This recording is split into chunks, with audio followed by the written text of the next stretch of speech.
Now you said you have 4 opcodes, right? So you have Four- 16, no, four bits. bits. I'm sorry, 4 Right, bits for an 16 opcode. So, but one is reserved, right? That's So right. people might wonder, like, why not use all 16? Why do you have like one opcode that's unused?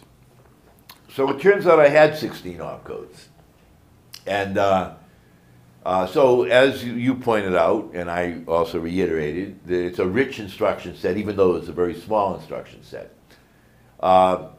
In that instruction set is a subroutine call return mechanism, which you have to do for richness, right? And I had a call instruction, JSR, jump to subroutine, and I had a return instruction. In fact, curiously, and I didn't realize it at the time, but my call return mechanism is the same as what ARM introduced when they introduced their ARM version 1, a long time ago. So, brilliant minds think alike, as they say.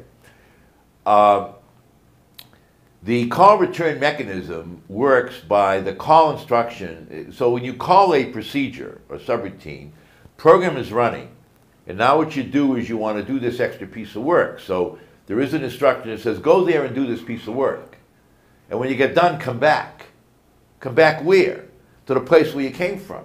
So you have to save that location someplace. And I save it in register 7. I don't know where ARM. ARM saves it in the register also. So the call saying, go do this piece of work, also has to save that address to come back to. You get done, and you want to jump, that is, come back to here, and the instruction that does that is the same as the jump instruction. Mm-hmm. So I'm lecturing to this class of freshmen, and there's 400 of them out there, and this kid raises his hand, and he says, why do you have the return instruction?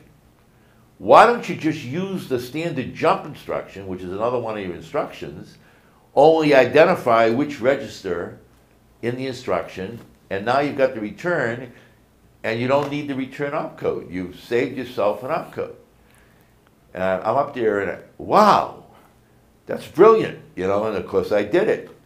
Now there's a side note to this, by the way, that this was like 10 years ago, I guess, right?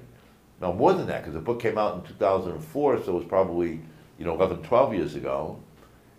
Every time that kid has needed a letter of recommendation, he has reminded me that he was the freshman. He was the one who taught you about your instruction set. He's the one that taught me that I didn't need a return instruction.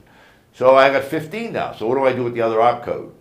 And I decided, let me just leave it for future use. I'm a good engineer, right? Contingency. Leave it for future use.